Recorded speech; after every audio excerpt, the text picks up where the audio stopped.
सोचिए, आज हम जिन दवाओं और इलाज पर इतना भरोसा करते हैं, वो सब क्लिनिकल रिसर्च यानी इंसानों पर होने वाले चिकित्सा शोध की देन है। हाँ बिल्कुल।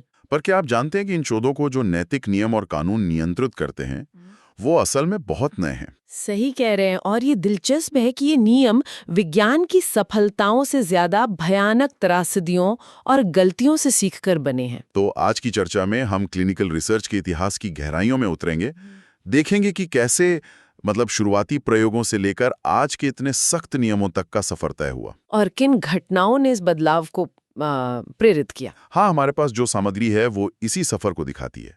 प्राचीन काल के कुछ अवलोकनों से लेकर 20वीं सदी की वो दुखद घटनाएं जिन्होंने नैतिकता की पूरी परिभाषा ही बदल दी। बिल्कुल। इसमें हिपोक्रेटिक शपथ जैसे शुरुआती मार्गदर्शन से लेकर न्यूरमबर्ग कोड, हेल्सिंकी घोषणा, बेलमोंट रिपोर्ट जैसी महत्वपूर्ण नैतिक संहिताएं शामिल हैं। और फिर आज की वैश्विक मानक जैसे ICH, GCP, उनके बनने की कहानी भी। हाँ। तो आज हम इस पूरी यात्रा को समझने की कोशिश करेंगे, कैसे अवलोकन आधारित प्रयोगों से हम एक ऐसी प्रणाली तक पहुंचे जो प्रतिभागियों की सुरक्षा और अधिकारों को सबसे ऊपर रखती है। और ये समझना इसलिए भी जरूरी है ताकि चिकित्सा विज्ञान पर हमारा भरोसा बना रहे। बिल्कुल। चलिए, इसके शुरुआती दौर से बात शुरू करते हैं। नैतिकता का विचार तो शायद पुराना है। हाँ, विचार तो पुराना है, लेकिन क्या ये हमेशा शोध पर लागू होता था? ये एक महत्वपूर्ण सवाल है। देखिए, सदियों तक चिकित्सा अभ्यास के लिए मुख्य नैतिक मार्गदर्शन हिप्पोक्रेटिक शपथ ही रही, करीब 5वीं से 3री सदी ईसा पूर्व की। अच्छा। इसमें सबसे अहम सिद्धांत था कोई नुकसान न पहुंचाना, प्राइमम नॉन नोसेरे। लेकिन इसे ज्यादातर स्थापित उपचारों के संदर्भ में देखा जाता था, न कि प्रायोगिक उपचारों के लिए। 20वीं सदी के मध्य तक शोध में भाग लेने वालों के अधिकारों की कोई साफ कानूनी या नैतिक व्यवस्था थी ही नहीं। तो ज्ञान की खोज ही सर्वोपरि थी, व्यक्ति के कल्याण से भी ऊपर। हाँ, ज्यादातर ऐसा ही होता था। ज्ञान की खोज अक्सर व्यक्ति के कल्याण पर भारी पड़ती थी। यानी शुरुआती दौर में नैतिकता की एक व्यवस्थित रूपरेखा वो गायब थी। भले ही कुछ दिलचस्प तुलनात्मक अवलोकन देखने को मिलते हैं। हाँ, जैसे बाइबल की बुक ऑफ डैनियल में करीब 562 ईसा पूर्व राजा नबूकदनेस्सर का वो आहार प्रयोग। अच्छा, हाँ, वो वाला, जिसमें मांस शराब खाने वाले समूह की तुलना सब्जियां पानी खाने वाले समूह से की गई। अब ये अनियंत्रित था, पर दो समूहों के बीच एक योजनाबद्ध तुलना का एक शुरुआती विचार तो था ही। निश्चित रूप से एक बीज तो था ही। और फिर देखिए, लगभग 1500 साल बाद फारसी विद्वान एविसेना यानी इब्न सिना ने अपनी किताब कैनन ऑफ मेडिसिन 1025 ईस्वी में नई दवाओं के परीक्षण के लिए कुछ सैद्धांतिक नियम बताए। जैसे दवा का शुद्ध रूप में परीक्षण हो, उसे अलग अलग स्थितियों में जांचा जाए, मानव शरीर पर उसका अध्ययन हो। ये आज के सिद्धांतों से काफी मिलते जुलते हैं। पर क्या ये लागू हुए? यही बात है। इस बात का कोई सबूत नहीं है कि इन्हें उस समय व्यवस्थित रूप से लागू किया गया हो। सिद्धांत और व्यवहार में काफी फासला था। और फिर वो फ्रांसीसी सर्जन एम्ब्रोइस पारे की कहानी 1537 भी है। वो दिखाती है कि कैसे अवलोकन सोच बदल सकता है। हाँ, युद्ध के मैदान वाली। वही, घावों पर उबलता तेल डालना एक भयानक प्रथा थी। जब पारे का तेल खत्म हुआ तो उन्होंने मजबूरी में अंडे की जर्दी, गुलाब के तेल और तारपीन का मिश्रण लगाया। और नतीजा? अगली सुबह इन सैनिकों की हालत काफी बेहतर थी। इस अनुभव ने उन्हें इतना प्रभावित किया कि उन्होंने फिर कभी उबलते तेल का इस्तेमाल न करने की कसम खाई। तो ये एक महत्वपूर्ण अवलोकन था। हाँ, पर एक योजनाबद्ध प्रयोग नहीं था, एक तरह से हादसा ही था। सही का।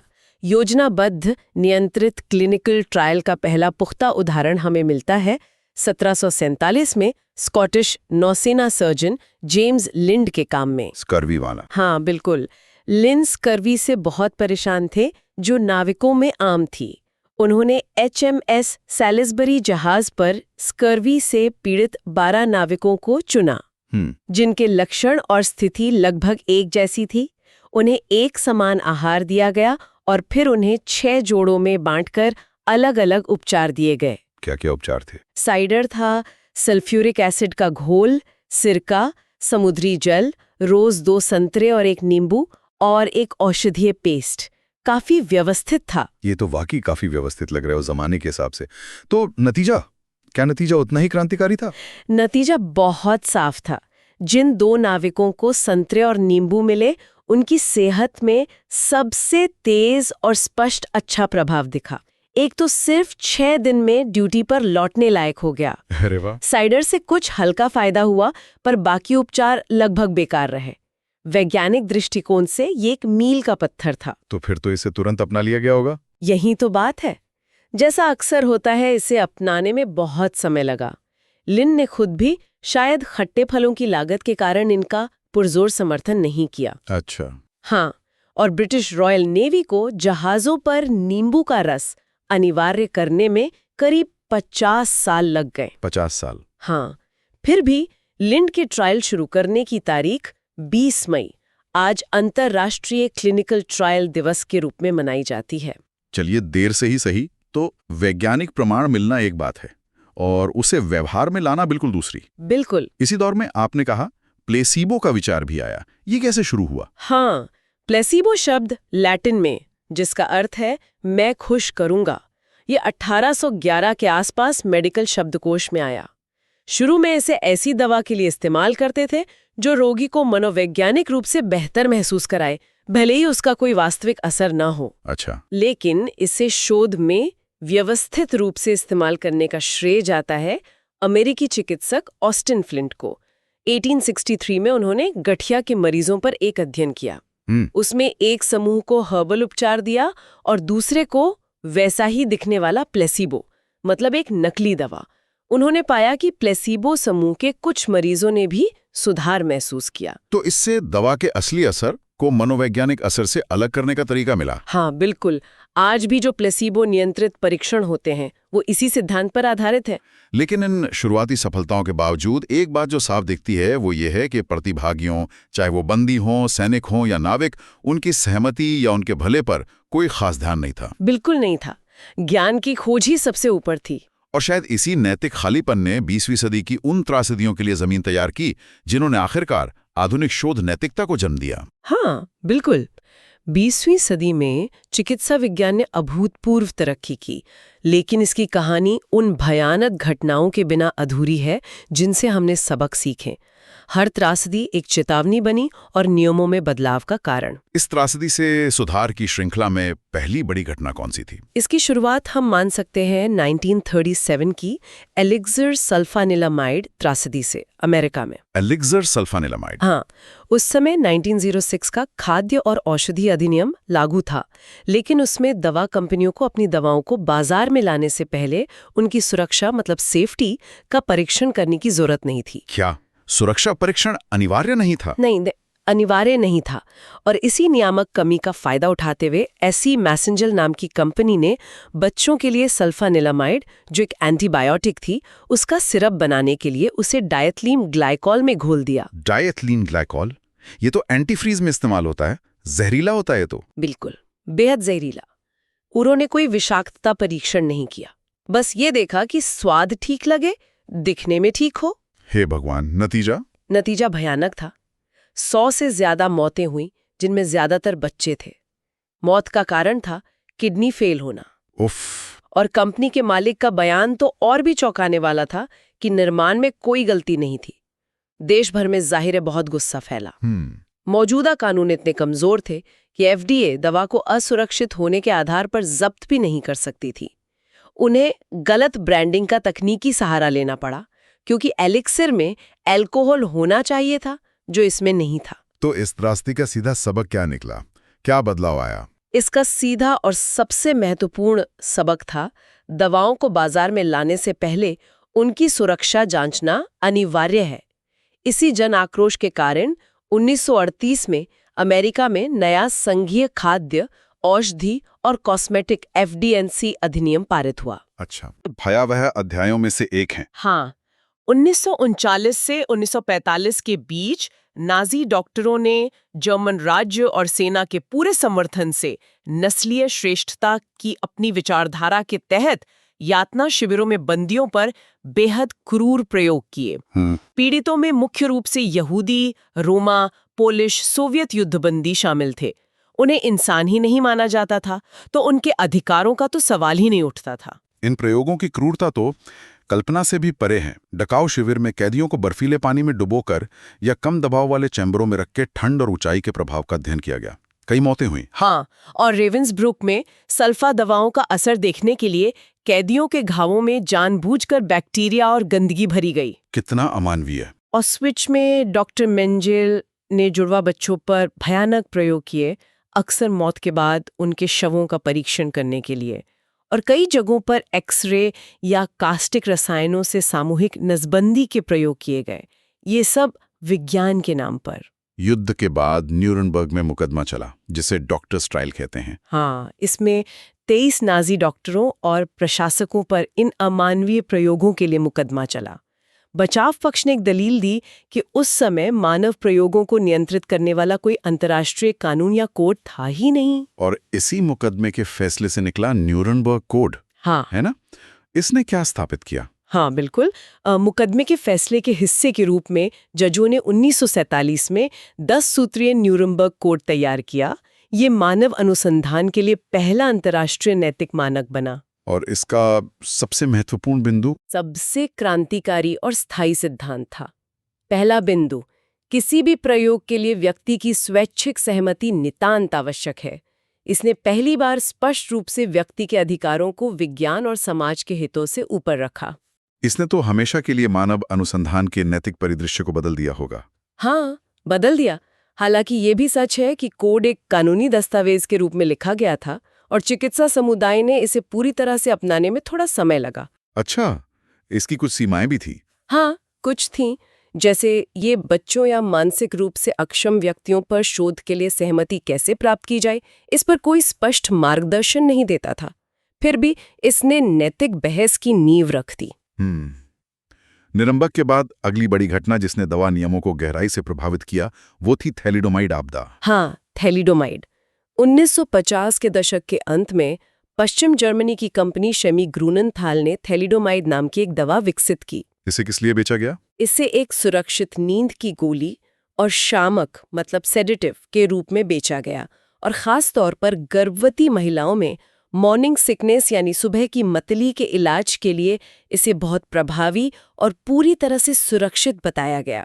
लेकिन उस समय ये समझ नहीं थी कि दवाएं मां के प्लेसेंटा यानी अपरा को पार करके विकसित हो रहे भ्रूण तक पहुंच सकती हैं और उसे नुकसान पहुंचा सकती हैं। यही सबसे बड़ी चूक थी। गर्भवती जानवरों पर कोई टेराटोजेनिसिटी यानी भ्रूण पर पड़ने वाले विषैले प्रभाव का अध्ययन नहीं किया गया था। और नतीजा ये हुआ कि 1957 से 1961 के बीच जिन महिलाओं ने गर्भावस्था की शुरुआती अवस्था में खासकर 20 से 37 दिनों के बीच थैलिडोमाइड ली, उनके बच्चों में गंभीर जन्म दोष देखे गए। ओह, कैसे दोष? सबसे आम था फोकोमेलिया, जिसमें हाथ और पैर बहुत छोटे या पूरी तरह से गायब होते थे। ये तो भयानक है। हाँ, ये एक वैश्विक त्रासदी बन गई। दुनिया भर में अनुमानित 10,000 से 20,000 बच्चे इन दोषों के साथ पैदा हुए और उनमें से लगभग 40% जीवित नहीं बच पाए। सुना है अमेरिका इस त्रासदी से काफी हद तक बच गया। कैसे? इसका श्रेय काफी हद तक जाता है FDA की एक समीक्षक डॉक्टर फ्रांसिस ओल्डम केल्सी को। उन्होंने दवा निर्माता कंपनी के भारी दबाव के बावजूद सुरक्षा डेटा को अपर्याप्त मानते हुए अमेरिका में थैलिडोमाइड को मंजूरी देने से इनकार कर दिया। वाह, ये तो बहुत बड़ी बात थी। हाँ, लेकिन ये जानना भी जरूरी है कि मंजूरी न मिलने के बावजूद कंपनी ने क्लिनिकल इन्वेस्टिगेशन की आड़ में हजारों अमेरिकी मरीजों, जिनमें गर्भवती महिलाएं भी शामिल थीं, को ये दवा बांटती थी। ओह, तो थैलिडोमाइड आपदा का नियामक सबक क्या था? क्या बदलाव आए? इसने दुनिया भर में दवा सुरक्षा नियमों को बहुत सख्त कर दिया। अमेरिका में इस घटना ने 1962 के कैफोवर हैरिस संशोधन को पारित करने में महत्वपूर्ण भूमिका निभाई। इस संशोधन में क्या नया था? इसने 2 प्रमुख नई आवश्यकताएं पेश की। पहला, दवाओं को न सिर्फ सुरक्षित यानी सेफ होना चाहिए, बल्कि उन्हें प्रभावी यानी इफेक्टिव भी साबित करना होगा। ये बहुत जरूरी था। और दूसरा, क्लिनिकल ट्रायल के लिए सूचित सहमति इन्फॉर्म्ड कंसेंट प्राप्त करना और FDA द्वारा इन ट्रायल्स की निगरानी करना अनिवार्य हो गया। अच्छा। साथ ही दुनिया भर में नई दवाओं के लिए टेराटोजेनिसिटी परीक्षण अनिवार्य हुए और दवाओं के प्रतिकूल प्रभावों की निगरानी के लिए फार्माकोविजिलेंस सिस्टम जैसे ब्रिटेन की येलो कार्ड स्कीम स्थापित किए गए। तो सुरक्षा, सहमति और अब प्रभावकारिता नियम लगातार विकसित हो रहे थे, लेकिन एक और बहुत बड़ी नैतिक विफलता अभी सामने आनी बाकी थी, टस्कीगी सिफिलिस अध्ययन। हाँ, टस्कीगी सिफिलिस अध्ययन 1932 से 1972 तक चला। ये अमेरिकी इतिहास में चिकित्सा अनुसंधान का शायद सबसे शर्मनाक उदाहरण है। 40 साल लंबा अध्ययन। हाँ, 40 साल। ये अमेरिकी सार्वजनिक स्वास्थ्य सेवा USPHS ने अलाबामा के टस्कीगी इंस्टीट्यूट के सहयोग से किया था। इसमें लगभग 600 गरीब ग्रामीण अफ्रीकी अमेरिकी पुरुषों को शामिल किया गया, जिनमें से करीब 400 को पहले से सिफिलिस था। और इसका उद्देश्य क्या बताया गया था? उद्देश्य था सिफिलिस का अगर इलाज न किया जाए तो उसके प्राकृतिक वरालाव मतलब उसके बढ़ने के क्रम का अध्ययन करना। लेकिन इसमें नैतिकता का पूरी तरह से हनन किया गया। कैसे? पहली बात, इन पुरुषों को कभी बताया ही नहीं गया कि उन्हें सिफिलिस है। उन्हें कहा गया कि उनके खून में खराबी है, बैड ब्लड। क्या? दूसरी, उनसे कभी सूचित सहमति नहीं ली है। और सबसे भयानक बात ये थी कि 1940 के दशक में जब पेनिसिलिन सिफिलिस के प्रभावी इलाज के रूप में उपलब्ध हो गया, तब भी इन पुरुषों को जानबूझकर इलाज से वंचित रखा गया। इलाज रोक दिया गया जानबूझकर? हाँ, जानबूझकर। उन्हें कहीं और से इलाज लेने से भी रोका गया ताकि अध्ययन जारी रह सके और बीमारी का प्राकृतिक इतिहास देखा जा सके। ये तो विश्वासघात है। इसके परिणाम क्या हुए? परिणाम विनाशकारी थे। कई पुरुषों की मृत्यु सिफिलिस या उससे जुड़ी जटिलताओं से हुई। कई अंधे हो गए, अन्य गंभीर स्वास्थ्य समस्याओं से पीड़ित हुए। उन्होंने अनजाने में अपनी पत्नियों को भी संक्रमित किया और कुछ बच्चे जन्मजात सिफिलिस के साथ पैदा हुए। और इसका सामाजिक प्रभाव? इसने अफ्रीकी अमेरिकी समुदाय का चिकित्सा प्रणाली और सरकार में विश्वास को गहरा आघात पहुंचाया, जिसका असर शायद आज भी कहीं ना कहीं बाकी है। 1972 में जब एसोसिएटेड प्रेस ने इस कहानी का खुलासा किया, तब जाकर ये शर्मनाक अध्ययन बंद हुआ। टस्कीगी के खुलासे ने तो पूरे देश को हिला दिया होगा। इसका नैतिक और नियामक परिणाम क्या हुआ? हाँ, जबरदस्त जन आक्रोश था। इसी के कारण 1974 में अमेरिका में राष्ट्रीय अनुसंधान अधिनियम नेशनल रिसर्च एक्ट पारित हुआ। अच्छा। इस कानून ने मानव विषयों के जैव चिकित्सा और व्यवहार अनुसंधान संरक्षण के लिए राष्ट्रीय आयोग का गठन किया और इसी आयोग ने 1979 में बेलमोंट रिपोर्ट प्रकाशित की। बेलमोंट रिपोर्ट, ये अमेरिकी शोध नैतिकता की आधारशिला बनी है ना? बिल्कुल। और टस्कीगी ने सबसे कड़वा सबक ये सिखाया कि शोध में न्याय सर्वोपरि है। किसी भी समूह को सिर्फ इसलिए कि वो कमजोर हैं या आसानी से उपलब्ध हैं, शोध का बोझ उठाने के लिए इस्तेमाल नहीं किया जा सकता। तो ये त्रासदियां, एलिक्सर, नाजी प्रयोग, थैलिडोमाइड, टस्कीगी, इन्होंने सीधे तौर पर उन नैतिक संहिताओं को जन्म दिया जिनका आज हम पालन करते हैं। न्यूरेमबर्ग कोड, हेलसिंकी घोषणा और बेलमोंट रिपोर्ट। क्या आप संक्षेप में बता सकती हैं कि ये तीनों कैसे एक दूसरे से जुड़ते हैं और क्या मुख्य सिद्धांत स्थापित करते हैं? जरूर। देखिए, न्यूरेमबर्ग कोड 1947, जैसा हमने बात की, वो एक कानूनी फैसले से निकला और उसने स्वैच्छिक सहमति को परम आवश्यक बना दिया। ये 10 कठोर नियमों का एक सेट था। ठीक है। फिर आई हेलसिंकी घोषणा, डिक्लेरेशन ऑफ हेलसिंकी। इसे विश्व चिकित्सा संघ WMA ने 1964 में पहली बार अपनाया और तब से इसे कई बार संशोधित किया गया है। हाल ही में अक्टूबर 2024 में भी हुआ है। अच्छा, ये डॉक्टरों के लिए बनाया? हाँ, एक तरह से ये नैतिक मार्गदर्शन है। ये न्यूरेमबर्ग से ज्यादा विस्तृत और व्यवहारिक है। इसने प्रॉक्सी सहमति यानी स्थानापन्न सहमति की अवधारणा पेश की, जब व्यक्ति खुद सहमति देने में सक्षम ना हो, जैसे बच्चे या गंभीर रूप से बीमार मरीज। इसने चिकित्सीय शोध, जिसका उद्देश्य रोगी को लाभ पहुंचाना है, और गैर चिकित्सीय शोध, जिसका उद्देश्य केवल ज्ञान बढ़ाना है, के बीच अंतर स्पष्ट किया।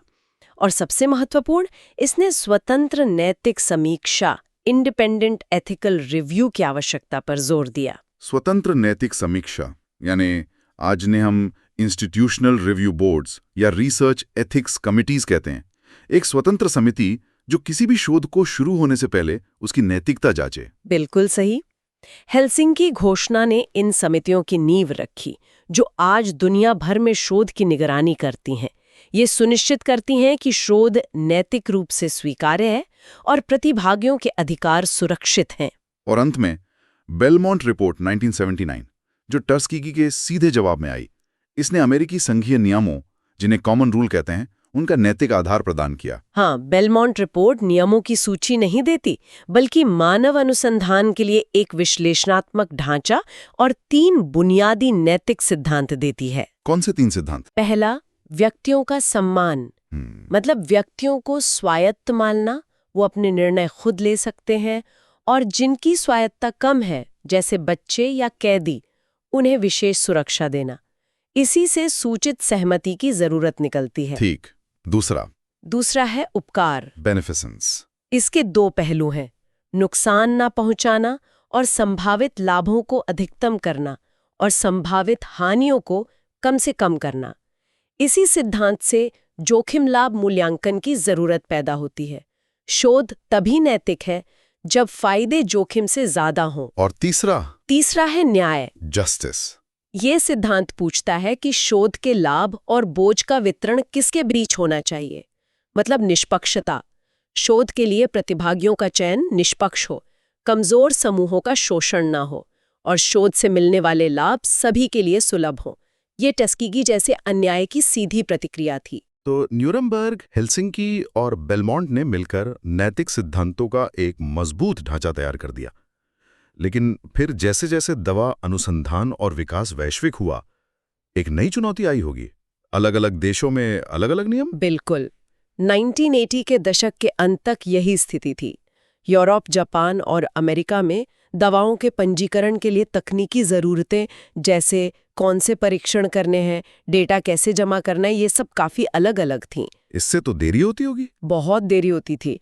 कंपनियों को एक ही तरह के परीक्षण अलग अलग मानकों के हिसाब से दोहराने पड़ते थे। संसाधनों की बर्बादी होती थी। इसी समस्या को हल करने के लिए ICH की स्थापना हुई। ICH यानी अंतर्राष्ट्रीय सामंजस्य परिषद, international council for harmonisation.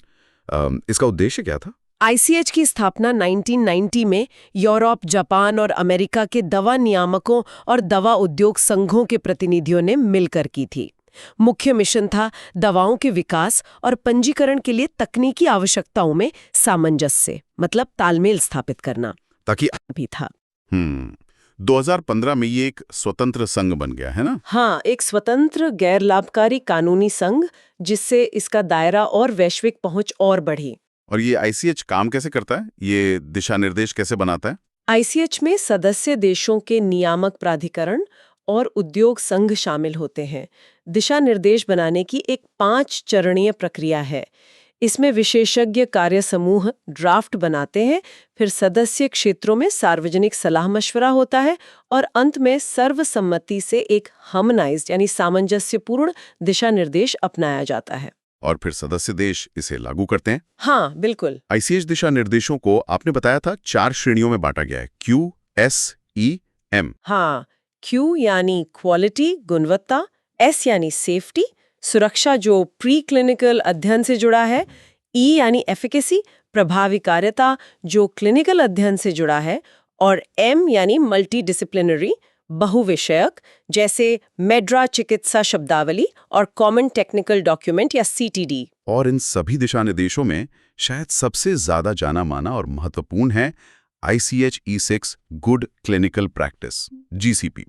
GCP क्या है और ये क्यों इतना महत्वपूर्ण है? ICH E6 GCP असल में नैदानिक परीक्षणों के संचालन के लिए अंतर्राष्ट्रीय नैतिक और वैज्ञानिक गुणवत्ता मानक है।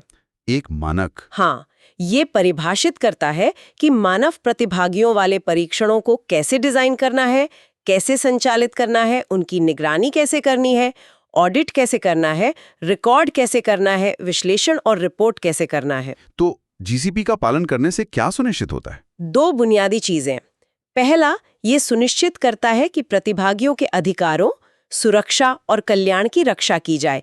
ये हेलसिंकी घोषणा के सिद्धांतों के अनुरूप है। शायद बदलाव होते रहते हैं। हाँ, हालिया E6R3 संशोधन इससे और अधिक लचीला, रोगक्षम आधारित और नई शोध पद्धतियों के अनुकूल बनाने पर केंद्रित है। तो अगर हम इस पूरी यात्रा को देखें पीछे मुड़कर, तो ये वाकई त्रासदी से भरोसे तक की एक अटूट श्रृंखला लगती है। बिल्कुल। हर बड़ा नैतिक सिद्धांत या नियम, चाहे वो बाजार पूर्व सुरक्षा परीक्षण हो, एलिक्सर के बाद स्वैच्छिक सहमति हो, नुरेम्बर्ग के बाद प्रभावकारिता का प्रमाण और भ्रूण सुरक्षा हो, थैलिडोमाइड के बाद स्वतंत्र नैतिक समीक्षा हो, हेलसिंकी के बाद या न्याय और निष्पक्षता हो, टस्कीगी और बेलमोंट के बाद, हर एक किसी न किसी पिछली विफलता और उससे सीखे गए सबक का सीधा नतीजा है। हाँ बिल्कुल।